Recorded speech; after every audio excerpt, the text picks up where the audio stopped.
Hey everybody, John Eric Poli here, and I know typically when anyone comes to this YouTube channel, it is to watch interviews with professional fighters. Well, today we're stepping away from the combat sports scene and a lot of that content that comes mainly from UFC, and we're actually going to go to the NHL, where today's guest has made a nice impact on a brand new organization. I am pleased today to be joined by former Michigan standout, a member of this year's Olympic team for Team USA, and the former number 2 overall pick that was, of course, in last year's draft, and now Seattle Kraken center and forward Matty Beniers joining us here today. Matty, thanks for doing this, man. Really appreciate the time, and I'm looking forward to talking about this journey of playing with the Seattle Kraken. Yeah, thanks for having me. I'm excited to talk through it.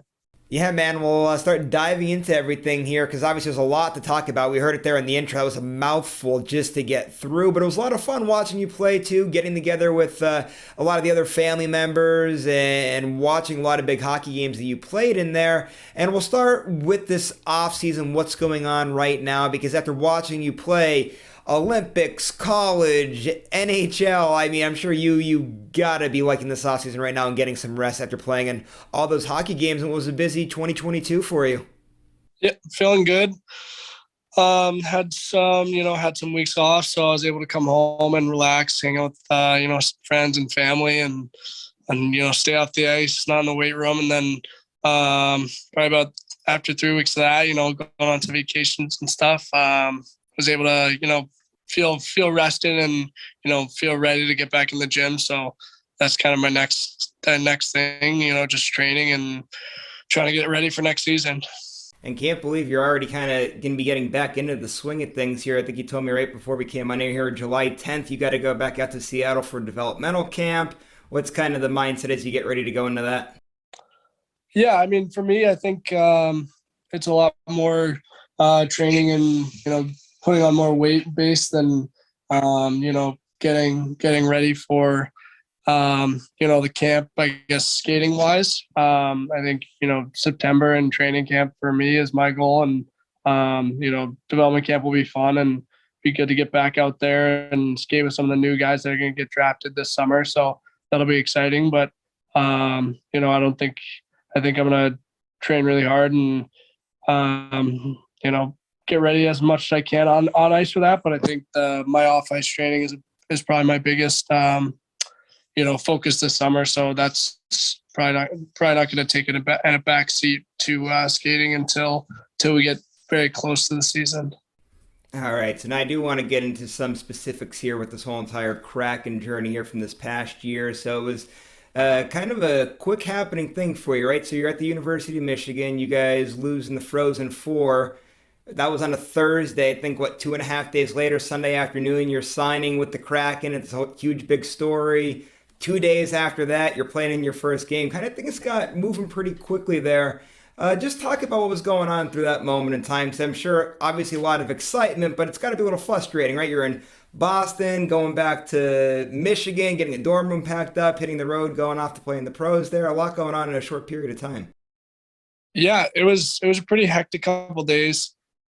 For me, I think some guys, they knew what they wanted to do a little bit more than I did. I think in the back of my head, I thought, I thought that I might be leaving and that might be the best decision for me. But I think when it came down to it, it was a lot tougher than I thought it would be.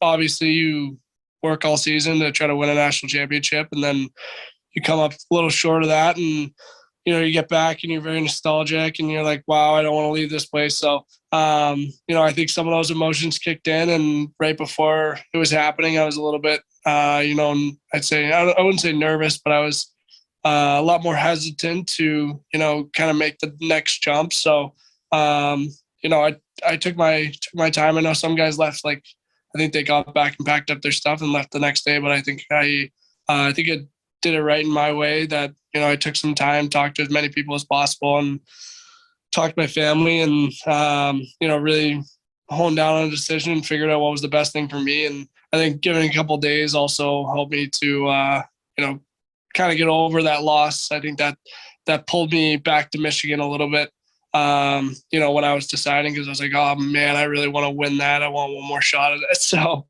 that kind of went through my head for the couple of days I was there. And, I finally sat down. I was like, all right, this is the next step. So made the jump and packed up all my stuff. I was on a flight, like you said, I think that's Sunday or Monday, and out to Seattle. I think I had one practice in Seattle and flew to Calgary, practiced in Calgary, and then we played. So I think it was good that, I was already mid-season, so it wasn't a huge jump. We just played in some probably some of the most intense games that we've ever played in our lives as college hockey players. So that was helpful. And then we were, for me, I was jumping into the NHL. Obviously, it's a more physical game and it's faster than what you played in. But I think the adrenaline that's going through your body and in that first game, it helps you match that level. So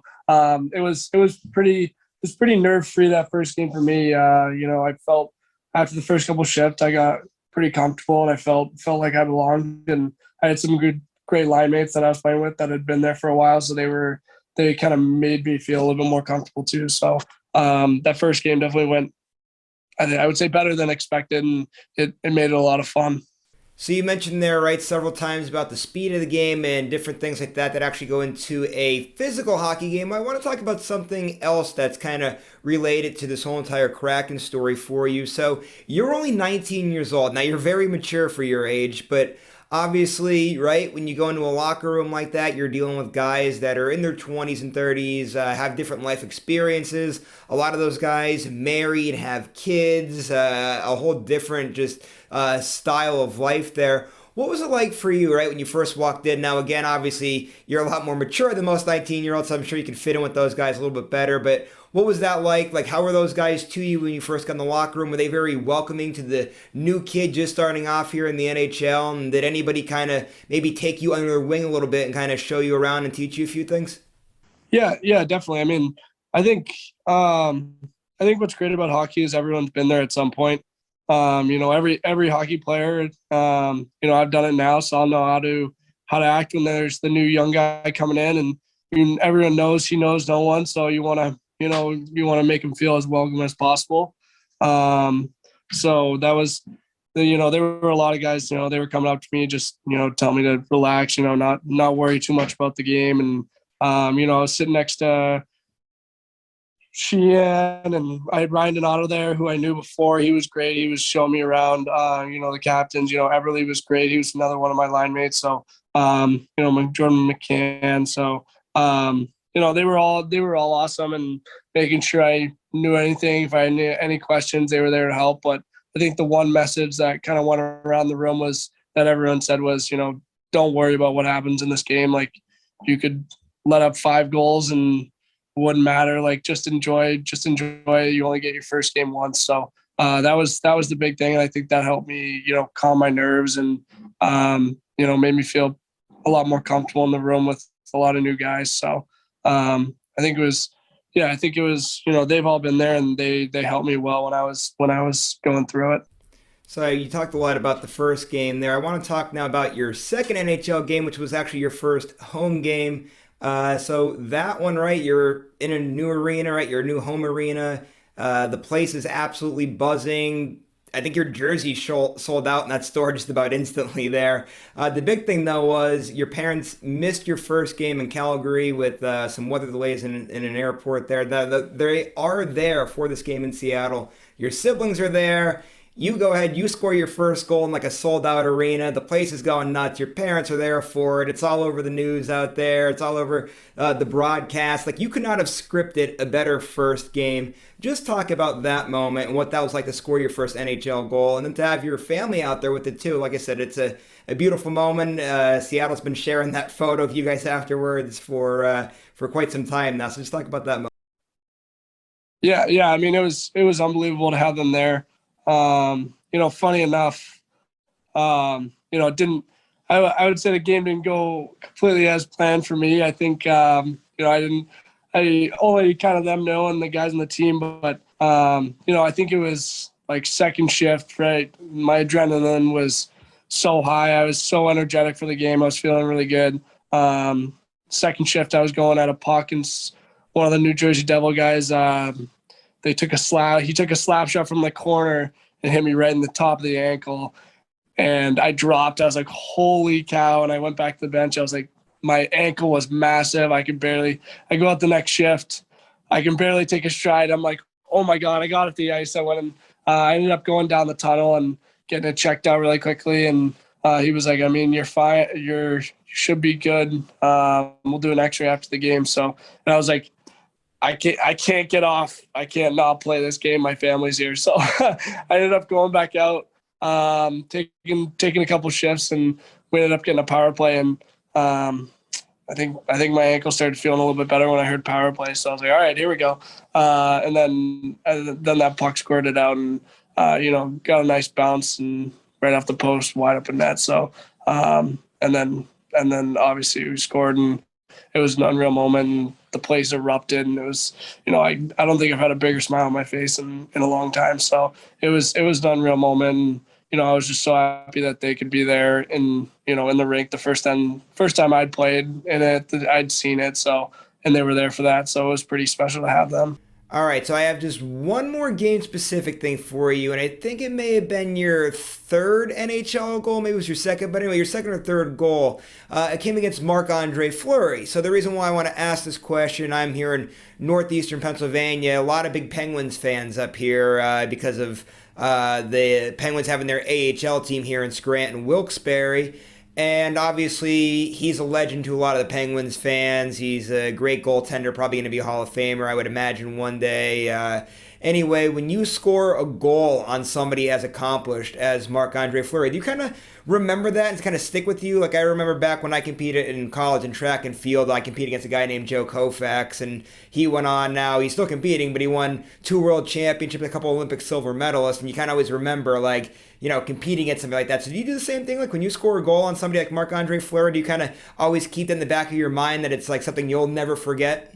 Yeah, definitely. He's he's a legend. So, and I think that I don't know how many more years he's going to play. I think he has a couple more years in his tank. Hopefully, win a Stanley Cup.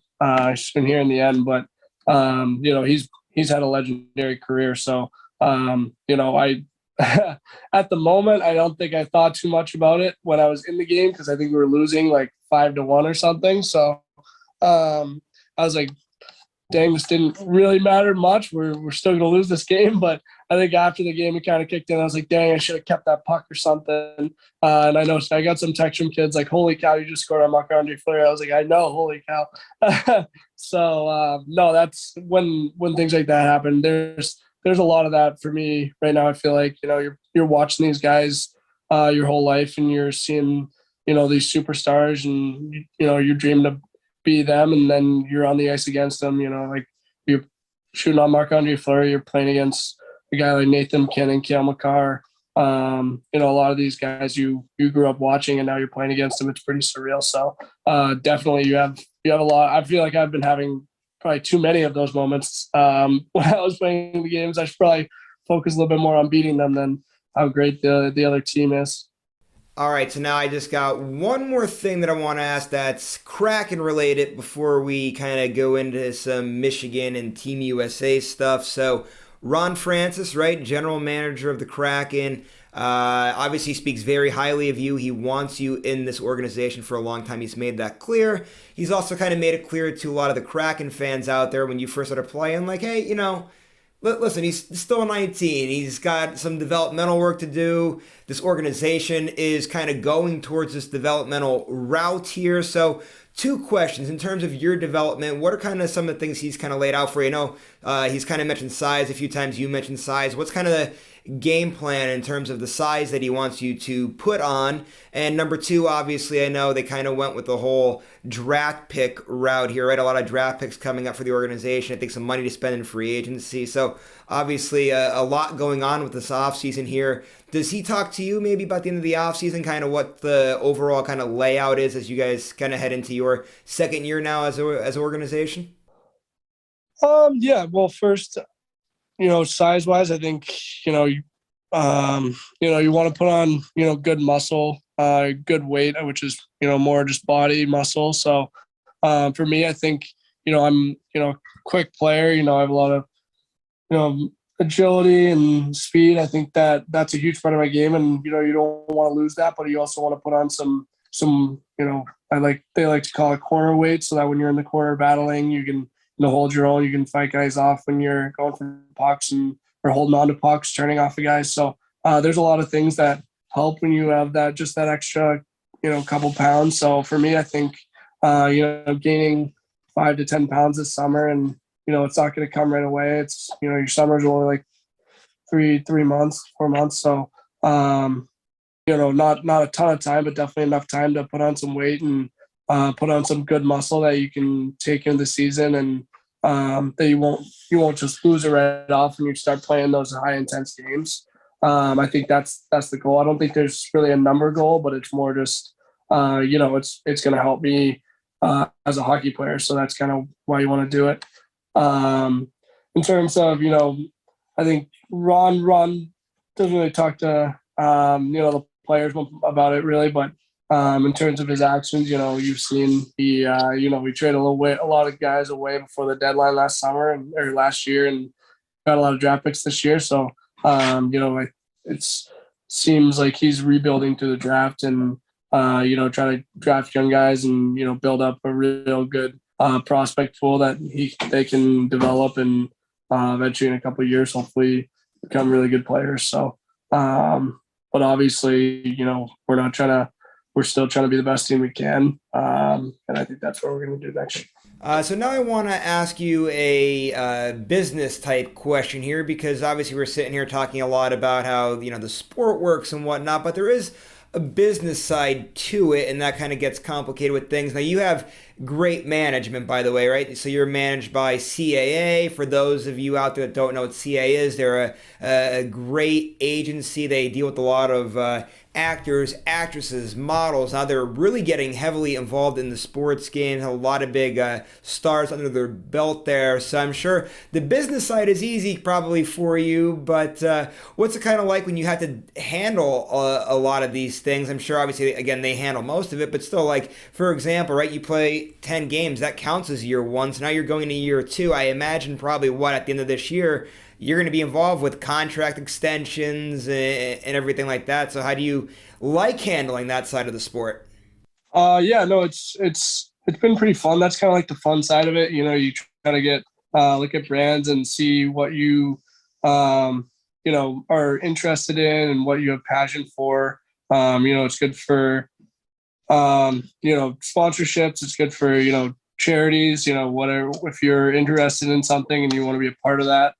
They're really good at, say for me, I'd say I'm, animals is one thing I want to get involved in, like helping them, that they're like, all right, what do you want to do with that? We can help that. Or if it's, a sponsorship deal, whether it's like Bauer or for me, I'm with Fanatics. So they pretty much set that whole up, and they have, like you said, they have so many athletes that they have these great connections with different organizations that they're able to, almost show you off and say, all right, we have this guy and this is what he's done. And would you like to, sign a deal with him? So it's definitely a fun side of it. And you get to do a lot of cool stuff with that, whether it's signings or, photo shoots, things like that. So definitely a lot more than college. And now that college is changing a little bit, it might get a little similar, but yeah, it's a lot more fun. In terms of the contract, I still have one more year after this year, so there won't be any contract extensions just yet. I have because I burned 1 year, and then so I have 2 more years on my entry level. Okay, so they won't go right into. I thought maybe they'd instead of letting you get into that last year and kind of hit like free agency, if they kind of might want to get you ahead of time. There, wasn't sure exactly how the contract stuff would have went there, but I know they can do that. They kind of have you almost locked down with your team because you're still like restricted free agent. So you're pretty much restricted to their team. So they kind of have you locked down in that situation. So, but we'll see. You never know. All right. Well, I do want to, because I know you have to get running here pretty soon here. I do want to get a couple things in here. First with Michigan, just talk about what that experience was like for you. I mean, you could tell just by all the photos you've been posting on your Instagram and whatnot. It seems like you guys had quite the brotherhood there. It's like, even though I know you'd be playing against each other, might be a little weird now, but it seems like you guys have some friends for life there from that great 2 year career there at Michigan. Yeah, I mean, it was unbelievable. I loved every second of it. I wasn't supposed to end up there, but it happened, and I was in Michigan. I was able to meet some of friends I'll be friends with for life, and we pretty much spend 24 hours together. We're going to class together, we're hanging out after class, and we're going to the rink, and then we're doing something after skate. So we spent probably too much time together, I'd say. Some people would think, but we all loved it, and we had a really tight bond together. So those 2 years were two that I would definitely remember for the rest of my life, and that's just going to make it that much more fun playing against them and seeing everyone's success out there, whether it's guys still at Michigan or guys in the NHL. And it's just going to be fun to follow everyone's career and kind of be there with, especially with the guys that just signed. We're all kind of in the same boat still.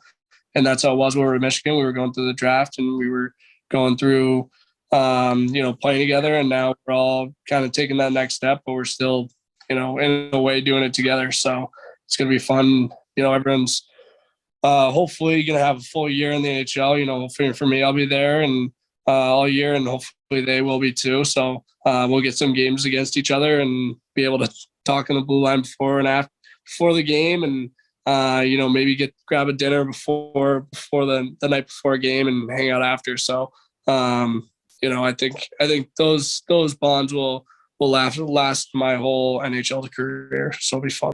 All right, so there's two guys that I want to ask you about that were Michigan teammates of yours. We'll start with Owen Power, right? Obviously a fantastic player. He was taken number 1 overall in the NHL draft by the Buffalo Sabres. You, of course, number 2 by the Kraken.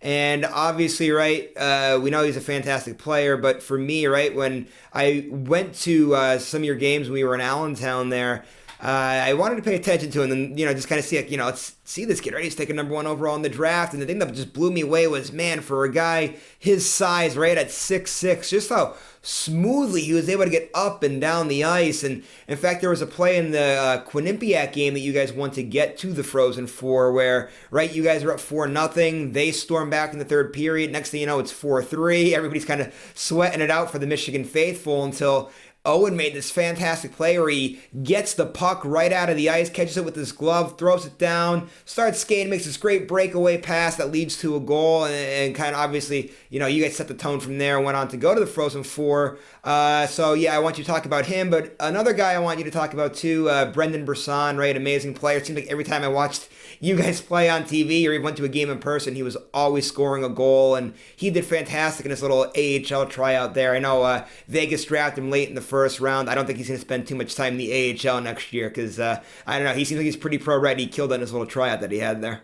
Yeah, like you said, Owen, he's big boy, but he can really move well. That was kind of one thing that, coming into Michigan, that was, a big focus for him. And he really worked at it, every day after practice, before practice, whatever it was, he was always doing extra work, extra things to help his speed, help his agility, and the way he moves. So we saw a real jump in his skating after, from his freshman year to his sophomore year. It was pretty awesome to see, the way he was moving and how much quicker he got, how much faster. So, he's obviously an unreal player, and, he thinks the game well, and he can move the puck well, make plays offensively and defensively. But I think that's one part of his game that's just really, skyrocketed, is the skating, and that will help him a lot at the next level, especially, with all of his other assets.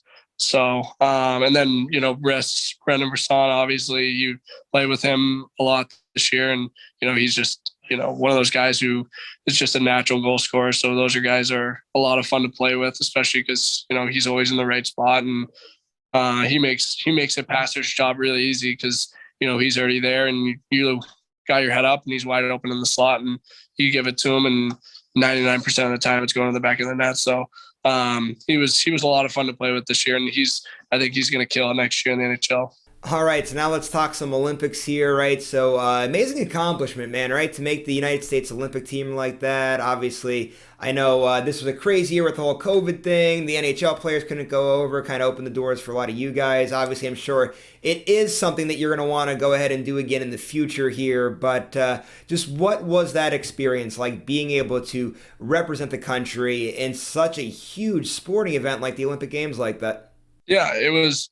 It was pretty unbelievable to think about it and say, "Holy cow, I went to the Olympics!" So that's first. I'm honored to have gotten that opportunity. Like you said, I would love to get back there and do that again because I thought we had a really great team while we were there, and I think we fell short of the team we had and the chemistry and the bond in that room. Like the guys we had on that team were awesome, and so I think we fell short a little bit of our own goals.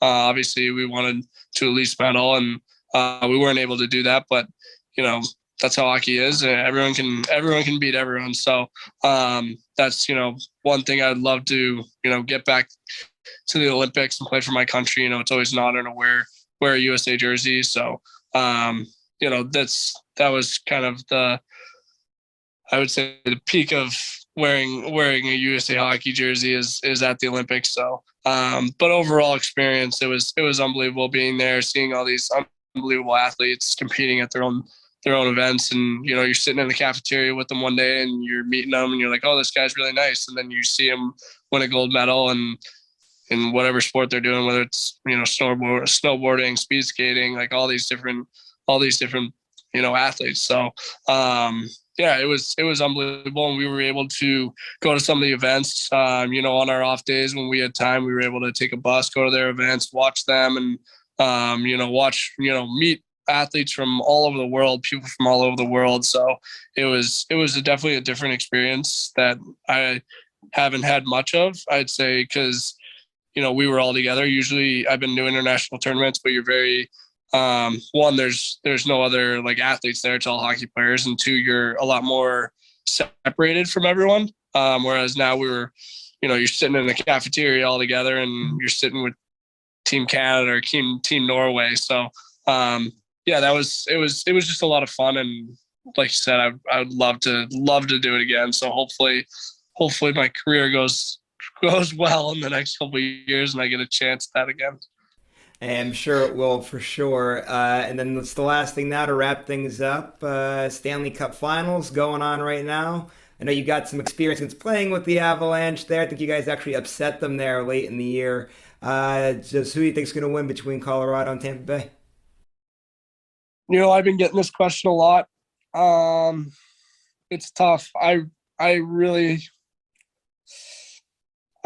not sure because those two teams are both, they're really good. I think the one thing that is going to be the difference maker is, I think the difference makers for Avalanche are obviously Makar and McKinnon. If those two can show up like they have and put up all the points that they have, I think they can have a real shot. And they're just such a deep team. I mean, both teams are so deep.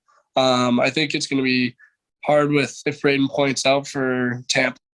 But I still think, Vasilevsky, the kind of player he is, the goalie he is, like he's extremely tough to beat. With that being said, I think the Avalanche I think they're hungry for one. So, and I think Tampa's been winning, and it might be time for them to go down. So I think the Avalanche are going to come out, and they're going to win this one.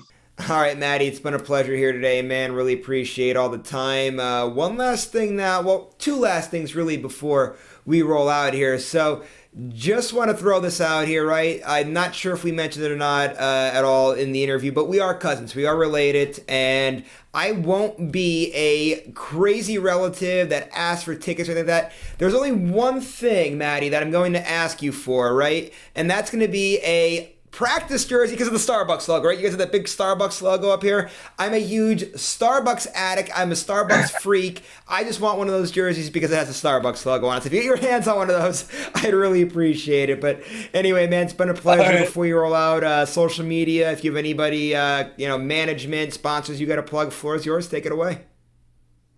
Yeah, nothing. Thanks for having me on. It was a lot of fun. But yeah, if I get my hand on practice jersey, I have one home now, but I need that one for skating. But maybe at the end of the summer, if I'm done with that, I'll send it over.